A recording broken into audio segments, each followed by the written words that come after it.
नमस्कार बंधुरा पापियास cooking and lifestyle चैनेले आपनादेर सबाइके स्वागत। आशा करी आपनारा सबाई खूब भालोई आछेन।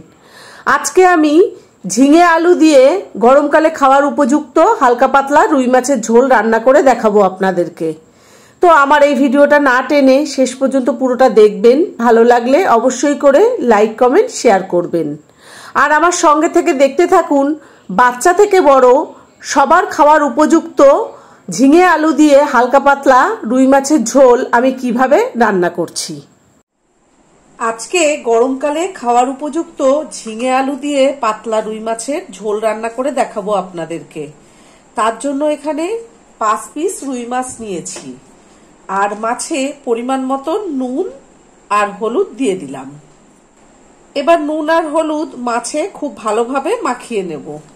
और एखोनो जारा आमार चैनेलटिके सबस्क्राइब करेननि तादेर काछे आमार अनुरोध रइलो आमार चैनेलटिके अवश्यई करे सबस्क्राइब करबेन एबं पाशे थाका बेल आइकनटी क्लिक करे अल करे देबेन जाते आमी जखन जा नित्य नतुन भिडियो छाड़बो तार नोटिफिकेशन सबार प्रथमेई आपनादेर काछे पौঁছে যাবে। देखुन माछे नुन और हलुद खूब भालोभाबे माखानो हये गेছে। एबार 5 मिनिट ढाका दिए रेखे देब।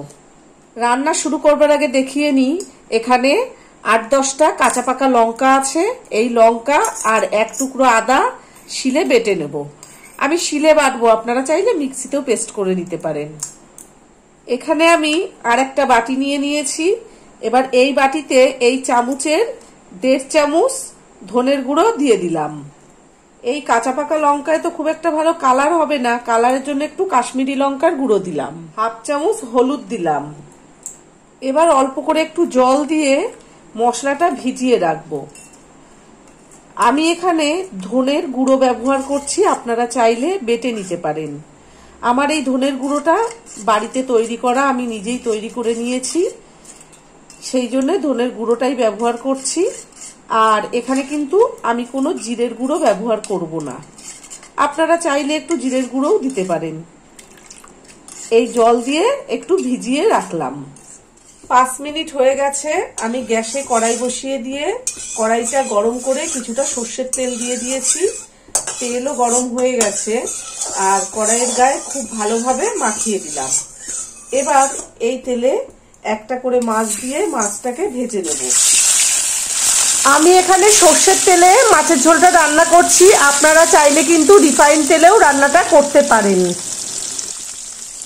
গ্যাসের ফ্লেমটা লোতে রেখে আস্তে আস্তে মাছটাকে উল্টে পাল্টে লাল লাল করে ভেজে নেব। খুব লাল করে ভাজবো না, দেখুন বড় মাছ তো একটু লাল না ভাজলে ভালো লাগে না খেতে। আর আপনারা যেমন মাছ ভাজা খেতে পছন্দ করেন আপনারা ঠিক সেরকম করেই ভেজে নেবেন। গ্যাসের ফ্লেমটা লোতে রেখে মাছটাকে বেশ হালকা কড়া করে ভেজে নিয়েছি, খুব বেশি শক্তও না আবার একদম নরমও না। তো দেখুন দুই পাশে কিন্তু একই রকম ভেজে নিয়েছি। এবার তেল থেকে তুলে নেব। মাছ তুলে নিয়ে ওই তেলে 1/2 চামচ কালো জিরে দিয়ে দিলাম আর 2টো কাঁচা লঙ্কা চিড়ে দিলাম। ফোড়নটা ভাজা হয়ে গেছে। এবার কেটে রাখা আলু দিয়ে দেব। দেখুন আমি এরকম করে লম্বা করে আলু কেটে নিয়েছি আর আপনারা আপনাদের পছন্দ মতন আলু কেটে নেবেন। সামান্য একটু নুন দিয়ে দিলাম আর সামান্য একটু হলুদ দিলাম। এবার গ্যাসের ফ্লেমটা মিডিয়ামে দিয়ে 3-4 মিনিট আলুটাকে ভেজে নেব। আলু 3 মিনিট ভাজা হয়ে গেছে। এবার কেটে রাখা ঝিঙে দিয়ে দেব। দেখুন ঝিঙে আমি এইভাবে লম্বা করে কেটে নিয়েছি। ঝিঙে আলু কেটে কিছুক্ষণ জলে ভিজিয়ে রেখে তারপরে ধুয়ে জল ঝরিয়ে রেখেছি। ঝিঙেটাও দিয়ে দিলাম। এবার ঝিঙে আর আলু সব একসঙ্গে খুব ভালোভাবে মিশিয়ে দিচ্ছি। ঝিঙে আর আলু খুব ভালোভাবে মেশানো হয়ে গেছে। এবার গ্যাসের ফ্লেমটা হাইতে করে দিয়ে 2 মিনিট ঝিঙে আর আলু ভেজে নেব। এই পর্যায়ে কিন্তু কোনো অবস্থাতেই গ্যাসের ফ্লেম লোতে করা যাবে না, তার কারণ আলুতে নুন দেওয়া আছে আর ঝিঙে খুবই নরম সবজি। এই নুনের জন্য ঝিঙের থেকে জল বেরিয়ে যাবে, ঝিঙেগুলো একদম নরম হয়ে যাবে। সেই জন্য গ্যাসের ফ্লেম হাইতে করে দিয়েই ভাজতে হবে। গ্যাসের ফ্লেমটা হাইতে করে 2 মিনিট ঝিঙে আর আলু ভাজা হয়ে গেছে। এবার আগে থেকে যে মশলা ভিজিয়ে রেখেছিলাম জলে, সেই মশলার পেস্টটা দিয়ে দিলাম।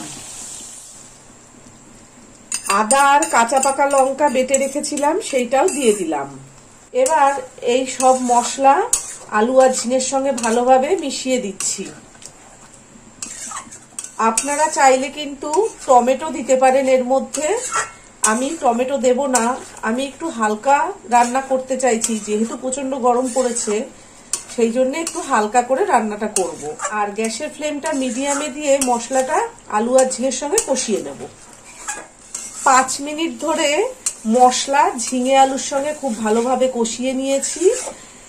দেখুন তেল ছাড়তে শুরু করেছে। এই পর্যায়ে জল দিয়ে দেব, পরিমাণ মতন জল দিয়ে দিতে হবে। দেখুন আমার যতটা ঝোল প্রয়োজন আমি সেরকম বুঝে জল দিয়েছি। জল কিন্তু বেশি দেওয়া যাবে না, তার কারণ মশলা কষানোর সঙ্গে সঙ্গে ঝিঙে তো সেদ্ধ হয়েই গেছে, আর আলুও কিন্তু 80% সেদ্ধ হয়ে গেছে। মাছে নুন দেওয়া আছে, আবার আলু ভাজার সময় নুন দিয়েছি, সেইটা খেয়াল রেখে পরিমাণ মতো নুন দিয়ে দিলাম।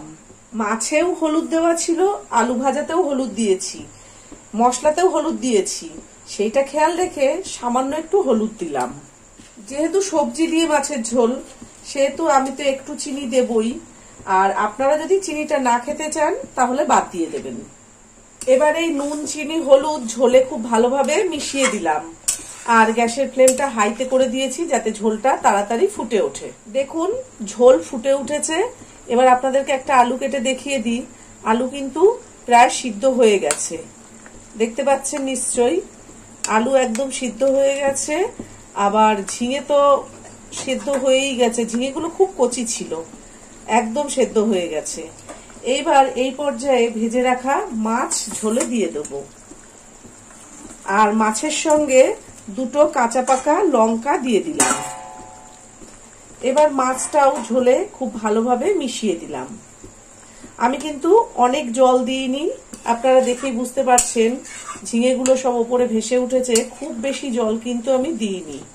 তার কারণ যেহেতু আলু আর ঝিঙে আগে থেকে অনেকটাই সেদ্ধ হয়েছিল, বেশি জল দিলে ঝিঙেগুলো একদম গলে যাবে। আপনারা যখন রান্নাটা করবেন জলটা বুঝে দেবেন, আর নুন ঝাল মিষ্টি আপনাদের নিজেদের স্বাদ মতন দিয়ে দেবেন। মাছ ঝোলের মধ্যে ডুবিয়ে দিয়েছি। এবার গ্যাসের ফ্লেমটা মিডিয়ামে করে 3 মিনিটের জন্য ঢাকা দিয়ে দেবো। 3 মিনিট হয়ে গেছে, এবার আমি ঢাকাটা খুলে দিচ্ছি। দেখুন বন্ধুরা, আমার কিন্তু ঝিঙে আলু সবকিছু খুব সুন্দর সেদ্ধ হয়ে গেছে। দেখুন আলু এখানে কেটে দেখিয়ে দিচ্ছি, আর ঝিঙে তো আপনারা দেখেই বুঝতে পারবেন একদম নরম হয়ে গেছে। তো গরমকালে খাওয়ার উপযুক্ত হালকা পাতলা ঝিঙে আলু দিয়ে রুই মাছের ঝোল একদম রেডি হয়ে গেছে। দেখুন ঝোল কিন্তু বেশ পাতলা হয়েছে।